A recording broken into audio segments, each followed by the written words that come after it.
Assalamualaikum warahmatullahi wabarakatuh.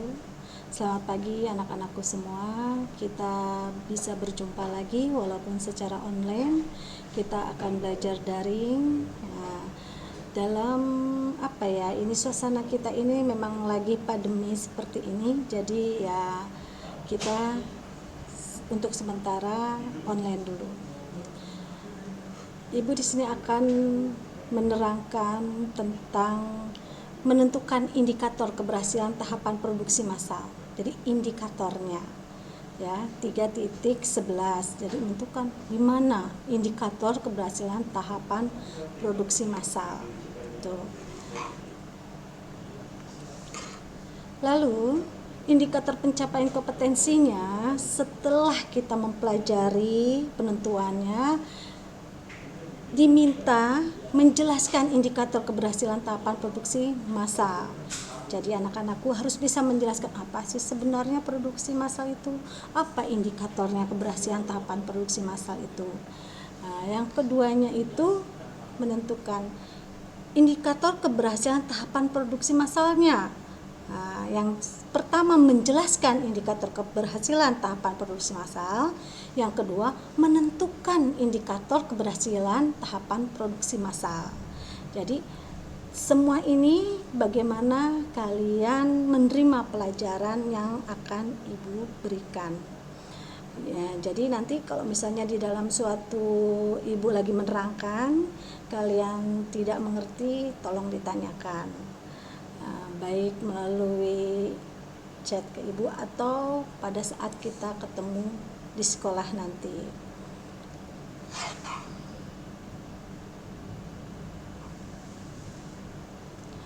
Nah, tujuan kita akan membelajar ini semua adalah peserta didik itu mampu membuat indikator keberhasilan tahapan produksi massal. Karena kan kita akan membuat nih produksi massal apa saja, apa yang di dalam tahapan memproduksi massal itu, keberhasilannya kira-kira indikator untuk mendapatkan produksi massal kita berhasil itu seperti apa.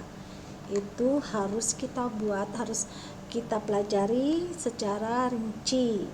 Nah, sebelum itu pun kita harus memikirkan kira-kira produk kita ini yang baik ini seperti apa, kemana produk kita ini. Tuh, jadi seperti itu ya. Ini tujuan daripada pembelajaran kita pada hari ini. Jadi kita belajar tidak cuma-cuma, jadi kita belajar ada hasilnya nak. Ya, hasil untuk kalian itu harus mampu membuat atau mampu mengerti atau mampu membuat indikator keberhasilan tahapan produksi massal setelah Ibu terangkan semuanya. Pengertian keberhasilan usaha ya, kita keberhasilan usaha apa aja, usaha itu banyak. Usaha beraneka ragam, atau Bu misalnya kita dagang itu namanya usaha ya. Dagang juga merupakan usaha, warung usaha, kita buat kue usaha, kita punya apa. Nah, tetapi yang di sini adalah produksi secara massal. Kalau secara massal berarti banyak yang akan kita produksi. Tapi sebelum itu kita pun sudah mengetahui kira-kira produk apa yang akan kita buat untuk kemajuan daripada usaha kita. Kita usaha bukan pada saat ini aja, tapi kita usaha untuk yang akan datang. Mungkin setahun, 2 tahun, 3 tahun, atau 5 tahun sekaligus, atau selama kita bisa berjuang untuk keluarga kita. Nah, pengertian keberhasilan usaha di sini adalah keberhasilan usaha identik dengan pendapatan. Nah, pendapatannya berapa? Pendapatannya apa aja, kan gitu ya. Namanya pendapatan itu kita mendapatkan laba, pendapatan dari penjualan identiknya. Berapa yang akan kita jual, berapa pendapatan kita. Tuh. Setelah itu kita juga harus tahu pendapatan ini dari mana penekanannya, dari yang mana, dari produk mana, dengan cara apa kita mendapatkan pendapatan yang lebih dari modal yang kita keluarkan. Yang keduanya keberhasilan usaha identik dengan menghasilkan laba. Nah, ini laba juga demikian, menghasilkan laba. Biasanya orang pembisnis itu modal itu kecil tetapi harus mendapatkan laba yang besar. Itu udah NTTK seperti itu. Jadi berapa labanya? Jadi kalau usaha kita dibilang mau berhasil, tentunya harus ada laba. Tidak malah kalau kita tidak ada laba itu, orang tuh pasti bilang, wah kamu tidak berhasil di dalam suatu usaha tersebut. Itu.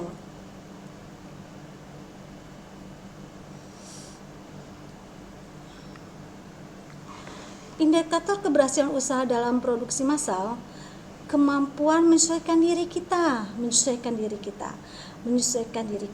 dalam suatu pekerjaan, menyesuaikan diri kita di dalam suatu usaha, menyesuaikan diri kita di dalam situasi iklim yang diberikan usaha-usaha itu. Produktivitas, tentunya karyawan itu sangat produktivitas. Betul karyawan yang betul-betul canggih di dalam membuat suatu produk massal tersebut. Kepuasan kerja di sini, seapapun kalau kita atau kalau hasilnya bagus dan mendapatkan laba yang banyak atau pendapatan yang lebih, maka kepuasan dari kerja kita itu terlihat. Apalagi kalau produk kita itu bagus, dikenal oleh masyarakat atau dikenal oleh konsumen secara luas, atau mungkin nanti konsumen itu memviralkan produk yang kita buat. Kemampuan mendapatkan laba dan mencari sumber daya. Nah, kemampuan mendapatkan laba inilah laba yang dapat atau laba ini bisa membuat usaha kita berhasil di dalam memproduksi massal.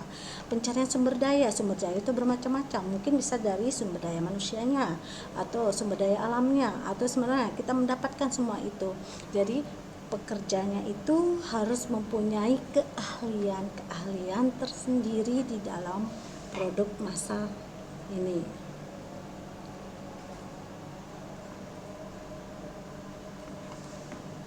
Kriteria keberhasilan. Karakteristik berpikir pada tindakan kewirausahaan.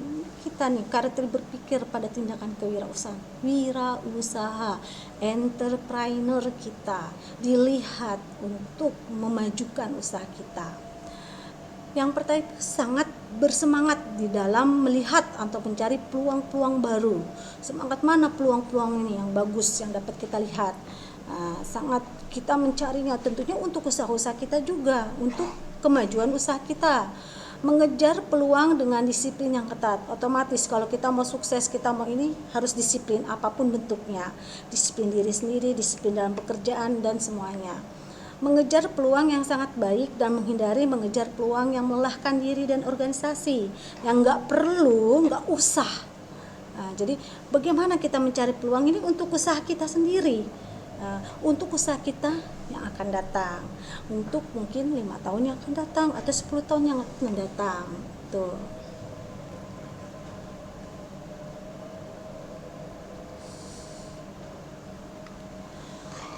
Faktor pada pelaksanaannya, bagaimana dengan pelaksanaannya? Tentunya harus ada pelaksanaannya ya.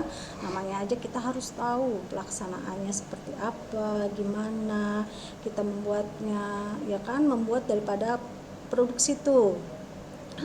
Mengikut sertakan energi setiap orang yang berada dalam jangkauan mereka. Oke, sinergi di antara karyawan satu dengan yang lainnya, antara bawahan dengan atasan, atau antara yang ada di dalam perusahaan itu yang membuat produk massal tersebut. Nah, kalau tidak ada sinergi atau tidak ada kerjasamanya, repot di dalam suatu usaha. Kita kan lihat kalau di dalam pabrik apapun, tentunya satu dengan yang lainnya harus bersinergi.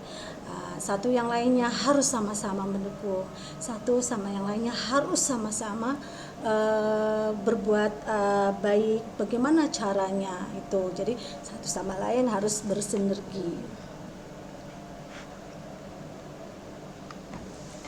Indikator keberhasilan yang membuat usaha atau bisnis meraih kesuksesan atau keberhasilan, ya.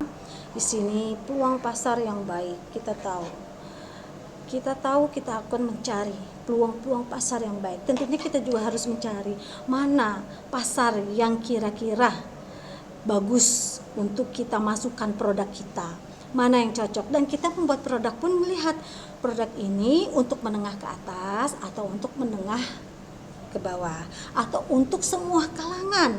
Kalau misal kita membuat produk untuk menengah ke atas tetapi kita menjualnya menengah ke bawah, otomatis produk kita tidak akan laku ya, paling juga hanya 1-2 orang tuh. Jadi kita harus melihat nih peluang pasarnya. Jadi perlu adanya survei pasar, perlu adanya survei pasar kemana-mana, mana kira-kira pasar yang kira-kira menengah ke atas, mana yang menengah ke bawah, itu kan ada.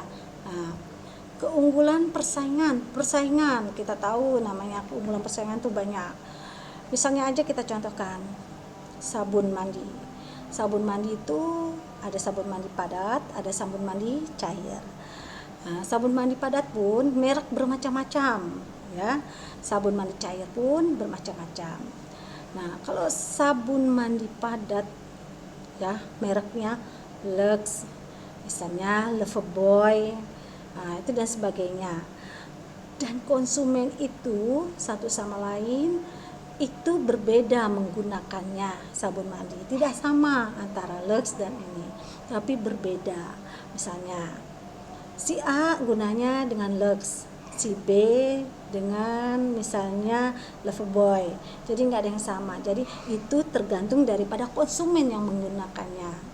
Kualitas barang atau jasa, di mana-mana konsumen itu selalu memilih kualitas barang yang baik, jasa yang baik, walaupun mahal tapi dia mau kualitasnya barang itu baik ya, tidak maksudnya dia itu menginginkan kualitas yang betul-betul super walaupun mahal, jadi kualitasnya baik. Tapi kan terkadang ada lupa produk itu ada yang dibeli sudah dia sudah dia terkenal malah dikurang-kurangin ya. Nah itu terkadang inovasi yang berproses. Inovasi itu adalah bagaimana kita menemukan penemuan-penemuan baru, proses dari A ke B ke C gimana sampai dengan betul-betul produk masa kita itu mendapat suatu keberhasilan.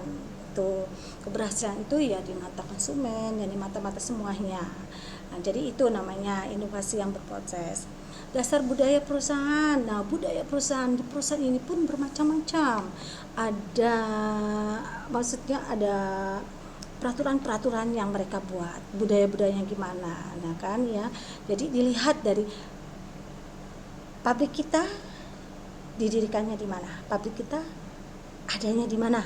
Kalau memang itu di Betawi, otomatis kita menggunakan logat atau apa brand Betawi.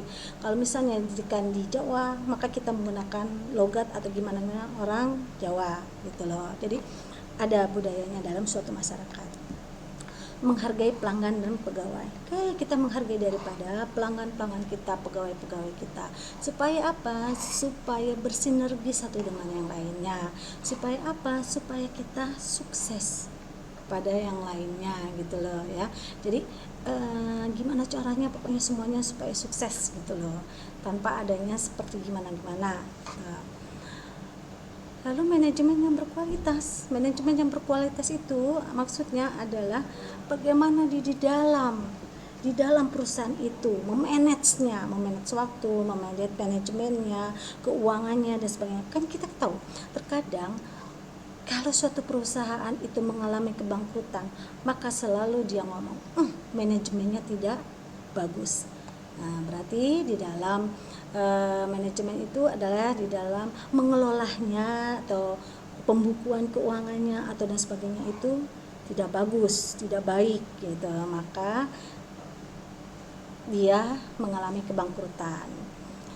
Dukungan modal yang kuat, ini modal itu kuat, sangat kuat. Modal itu harus kuat karena modal harus ada.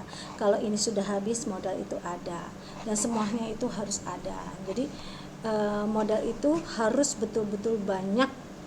Kita membuka suatu usaha, apalagi produksi massal, otomatis modal itu kita harus memiliki lebih dari biasanya ya, untuk menunjang kalau kekurangan tersebut, untuk menunjang semuanya. Keberhasilan produksi massal juga dapat dilihat dari beberapa hal. Perhitungan produktivitas dalam perusahaan, bagaimana menghitungnya dalam suatu perusahaan, ya, profitnya atau gimana, produktivitasnya ada, dimensi produktivitasnya, dimensi daripada pegawai-pegawainya, masih produk enggak, masih produktivitas enggak. Jadi seperti itu, ya. Nah, itu dia. Indikator keberhasilan tahap produksi massal: modal, pendapatan, volume penjualan, output produksi, tenaga kerja. Ya. Jadi itu semua yang Ibu terangkan. Mungkin sampai di sini, kalau ada yang kurang paham bisa kalian tanyakan kepada Ibu. Terima kasih. Wabillahi taufiq wal hidayah. Wassalamualaikum warahmatullahi wabarakatuh.